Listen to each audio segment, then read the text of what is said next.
Shabbat Shalom, gente.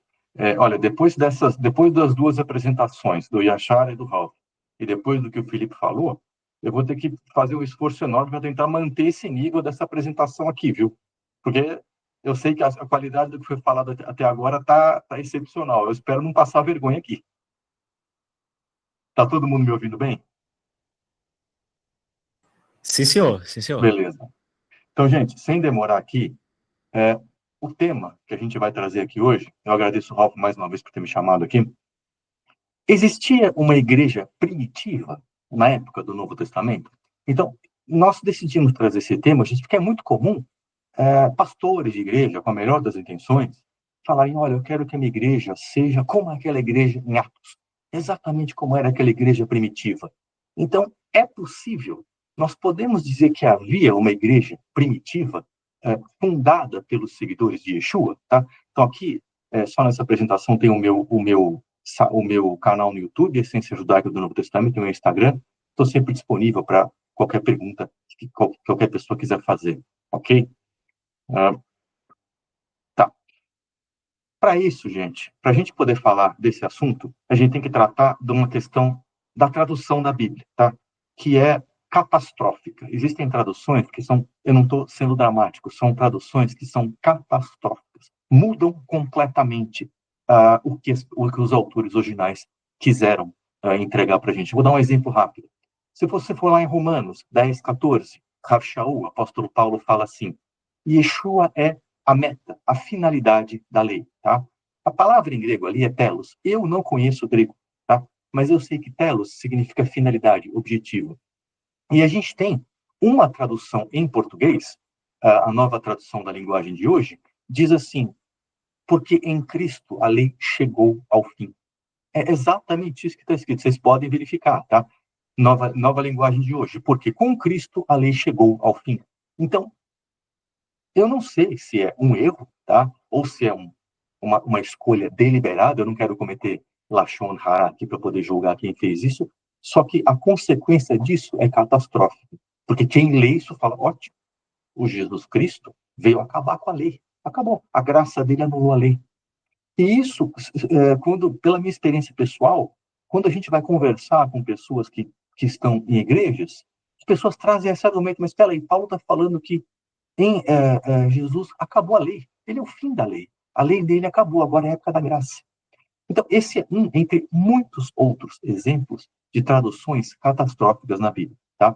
Agora, voltando ao nosso tema, gente, a palavra igreja aparece mais ou menos 120 vezes na Brit Hadashah, nas escrituras apostólicas do Novo Testamento. Quer dizer, como é que eu posso falar aqui como é que eu posso contestar isso e falar, será que existia uma igreja primitiva? Se no Novo Testamento essa palavra aparece 120 vezes? Então, olha só. O que significa a palavra em grego, eclesia? Tá?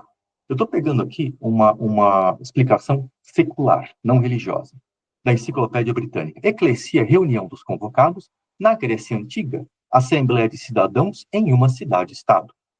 Suas raízes estão na ágora homérica, tá? A reunião do povo. A eclesia ateniense, da qual existe o registro mais detalhado, já funcionava na época de Drácula, por volta de 621. Eu uso BC, gente, que é Before Common Era, antes de Yeshua, tá? Antes de Cristo, falando em português mais comum. Então, eclesia se refere a uma reunião, independente do local, da natureza do encontro ou do tipo de pessoa, tá? Então, você vai numa assembleia de um prédio, é uma eclesia. Tem um povo num comício, é uma eclesia. Então, a palavra se refere ao grupo de pessoas, não ao local ou ao objetivo, ok?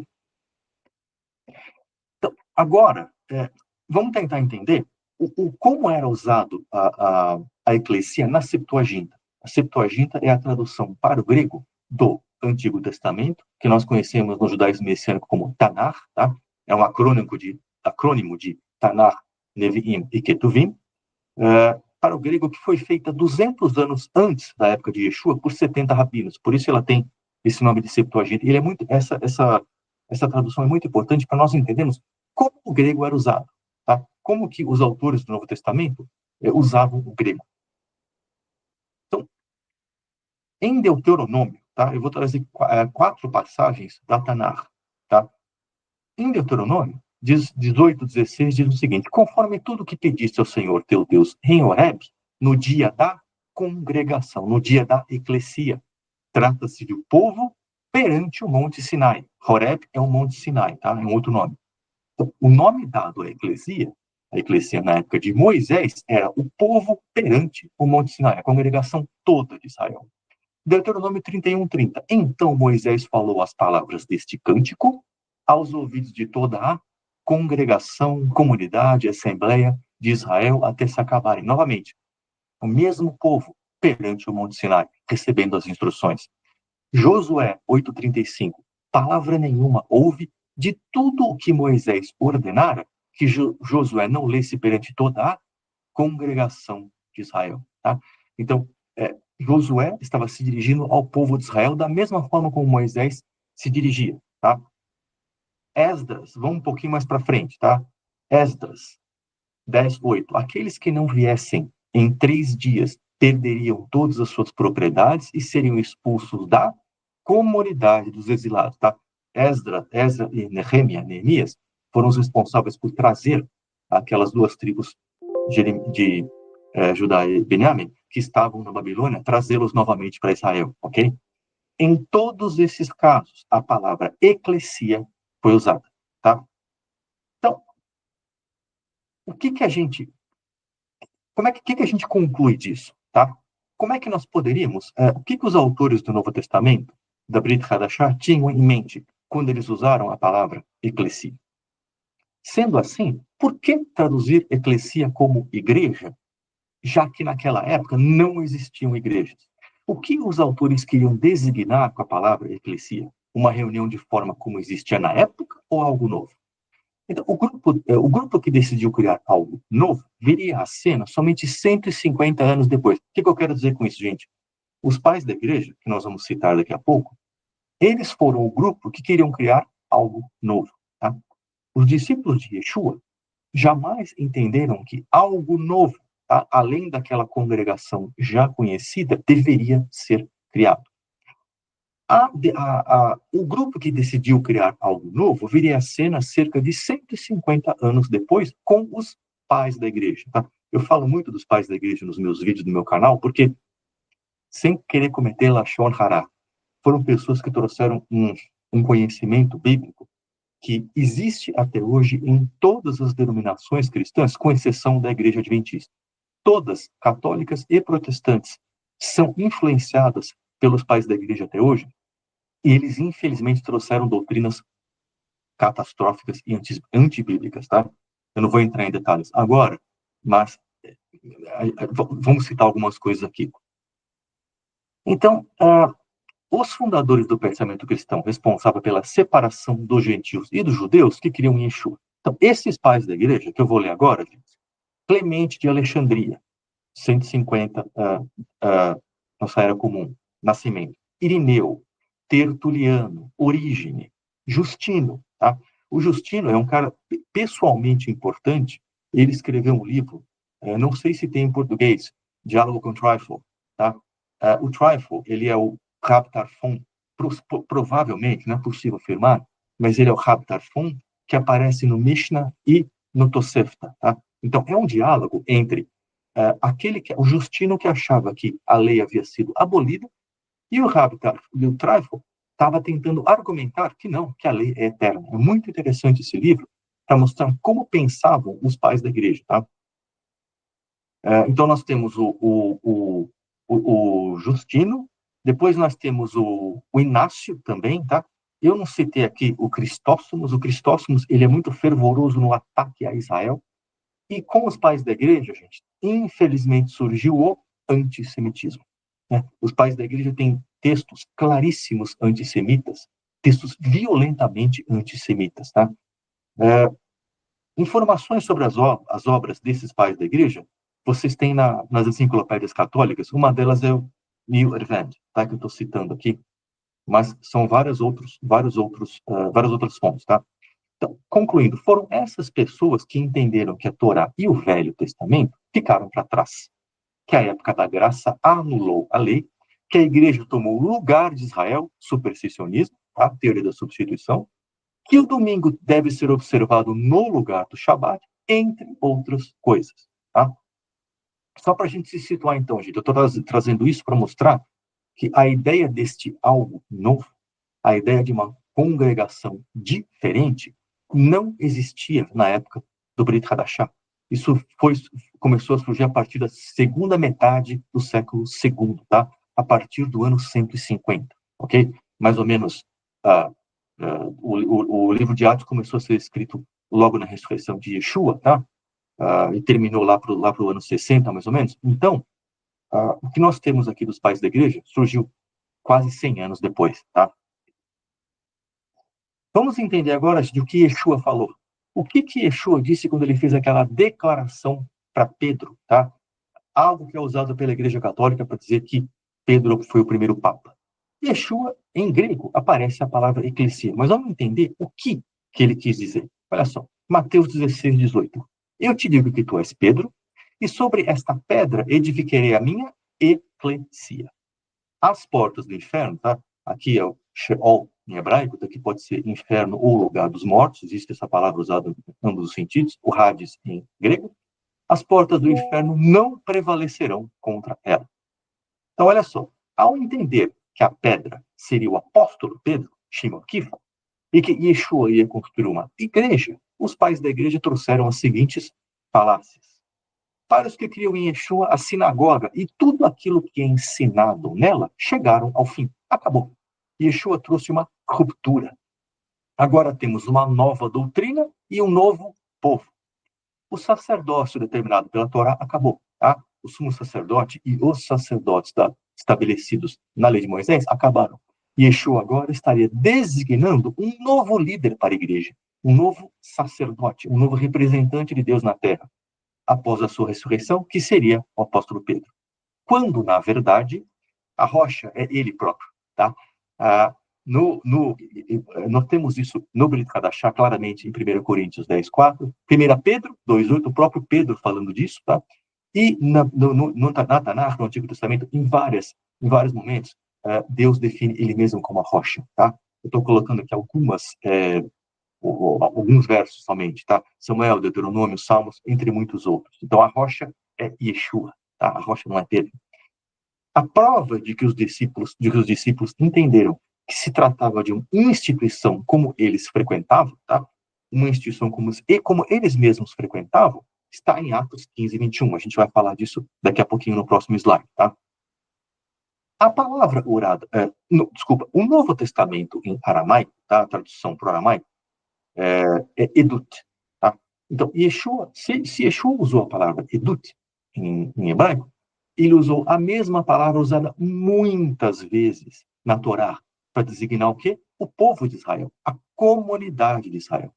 Ele disse o quê? Sobre a rocha que sou eu, edificarei o meu povo, o povo escolhido. É isso que ele está falando. Não tem nada de nova congregação, nova doutrina, novos povos, novas interpretações. Não. Ele está trazendo a perfeita Torá e com base na perfeita Torá que ele veio viver, ensinar e defender, o povo dele vai ser edificado sobre ele mesmo, que é a rocha. Okay? Isso é o que ele quis dizer em Mateus 16, 18. Eu vou trazer agora, gente, alguns exemplos da palavra sinagoga que aparece no Brit Hadashah, dizendo que nunca houve a intenção de substituir a congregação que funcionava como sinagoga por uma outra congregação. Tá? A gente vai falar disso em mais detalhes daqui a pouco. Então, Atos 15 e 21. Atos capítulo 15, gente, é um capítulo essencialíssimo no Brit Hadashah, porque ele fala de ensinamento, ele fala como os gentios serão trazidos para Israel. Como que só existe, como o Felipe falou muito bem aqui, Israel está em aliança com Deus. Não existe outro povo que está em aliança com Deus senão Israel. Só que Israel não são somente fisicamente judeus, não são somente aqueles fisicamente judeus descendentes de Jacó. Israel são todos os povos gentios que foram enxertados pela fé. Israel são todos aqueles que têm a fé no Messias e que que são inseridos, começam a fazer aliança com Deus. Esse é Israel. Nunca houve esse assunto de Israel e igreja, dois povos, nunca existiu. Isso foi criado. E Deus tem aliança com Israel e somente com Israel. Para estar em aliança com Deus, gentios são enxertados em Israel, como diz o apóstolo Paulo, tá? Então, Atos 15, 21 diz o seguinte, ele é central por causa disso. Ele fala como os gentios virão para Israel. Pois desde os tempos antigos, Moisés é pregado em todas as cidades, sendo lido nas sinagogas, todos os todos os sábados. Então, a discussão aqui é o que nós vamos fazer com os gentios? Nós vamos estabelecer 4 proibições, que é o mínimo que eles têm que observar para que eles possam ter qualquer tipo de relacionamento conosco. Caso contrário, o paganismo os impede de fazer parte de qualquer congregação, para que eles possam vir às sinagogas e aprender sobre Moisés. Tá? Então, a fundação das congregações messiânicas pelos discípulos de Yeshua que tipo de congregações foram essas? Funcionavam como sinagogas, onde a Torá era ensinada com o testemunho de Yeshua. Tá? Essas foram as congregações fundadas pelos apóstolos, e isso só foi alterado 100 anos depois, com a vinda dos pais da igreja, que causaram uma separação entre antigo e novo. Tá? Então, para os pais da igreja, uma nova instituição deveria ser criada, nova doutrina, novo povo.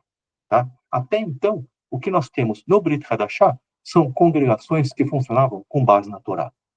Mateus 23, 24, Yeshua falando, por isso eu lhes estou enviando profetas, sábios e mestres. Uns vocês matarão e crucificarão, outros açoitarão nas sinagogas. Palavra sinagogai. Tá? E Yeshua não está dizendo que eles vão ser açoitados nas igrejas, em outra comunidade, com outro funcionamento, nas sinagogas. Atos 24, 22, palavras de Shaul, apóstolo Paulo. Meus acusadores não me encontraram discutindo com ninguém no templo, nem causando tumulto em nenhuma sinagoga. O apóstolo Paulo sempre visitava, sempre em várias cidades onde ele visitava durante o livro de Atos, ele sempre visitava uma sinagoga. Tiago, o Tiago, Yaakov, é o líder messiânico em Jerusalém, o irmão de Yeshua, tá? Então, o livro dele, quando os pais da igreja leram o livro de Tiago, acharam que é judaico demais. Ele não é judaico demais, ele é verdadeiro demais, tá? Tiago, Yaakov 2.2, e por assim dizer, entrar na vossa sinagoga, algum homem com anéis de ouro nos dedos, trajando roupas caras, e ao mesmo tempo entrar uma pessoa pobre, vestindo roupas velhas e sujas, e continua. Então, o que nós temos aqui, gente? É uma congregação, os apóstolos, todos os seguidores de Yeshua, nunca enxergaram qualquer outra nova congregação com outro funcionamento, a não ser aquelas. Qual que seria a diferença? A diferença é que eles teriam a Torá ensinada pelo Mashiach com o testemunho de Yeshua. Tá? Eles iriam ensinar a Torá com tudo aquilo, além de tudo aquilo que Yeshua ensinou a todos eles. E desta forma, os gentios fariam parte de Israel, pertencendo a essas congregações e recebendo a verdade desde o início, ok? Recebendo a Torá, que é a base. A Torá significa a mente e o coração de Deus expressos em ensinamentos, em mandamentos e ensinamentos, tá? A Torá reflete a mente e o coração de Deus, que Yeshua veio não somente ensinar, mas exemplificar. Ele veio mostrar como devemos seguir. Gentios, judeus, todos que fazem parte de Israel. Tá? Todas as traduções, gente, isso aqui, esse que é a catástrofe. Todas as traduções em português que eu conheço, tá, usam a palavra igreja.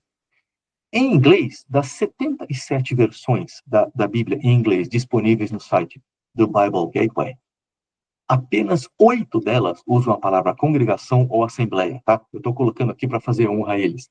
Essa versão, o TLV, a Tree of Life, é uma que eu gosto muito. Não se trata, gente, de um erro de tradução, mas de uma escolha deliberada. Novamente, não quero entrar em Lashon Hara para discutir a intenção das pessoas que usaram isso, porém, não é um erro, tá? Eu não conheço grego e eu sei que eclesia não significa igreja. Por que eles escolheram igreja? Na minha opinião, existe uma influência aí Mas eu prefiro não falar disso, tá? O que a gente pode afirmar com certeza é que é uma escolha deliberada. Não foi um erro de tradução, como que eu queria falar uma coisa, mas acabei errando na tradução. Não foi isso. O que nós podemos concluir disso, gente? A palavra eclesia, tá? Existia uma igreja primitiva? Existia uma igreja primitiva no Novo Testamento? Resposta: categoricamente, não, nunca houve. O que existiam eram congregações que funcionavam como sinagogas, que ensinavam a Torá com o testemunho de Yeshua, na qual gentios e judeus frequentavam da mesma forma, sob o mesmo ensinamento, dentro da mesma aliança com Deus. Todos os autores do Brit Hadashah, Novo Testamento, morreram sem sequer verem uma igreja funcionando. Em suas mentes, os gentios com fé em Yeshua seriam ensinados nas sinagogas, conforme Atos 15 e 21, Concílio de Jerusalém. Ok? Então, o que eu tinha para falar era isso, Serafim. Espero que tenha ficado claro para todo mundo.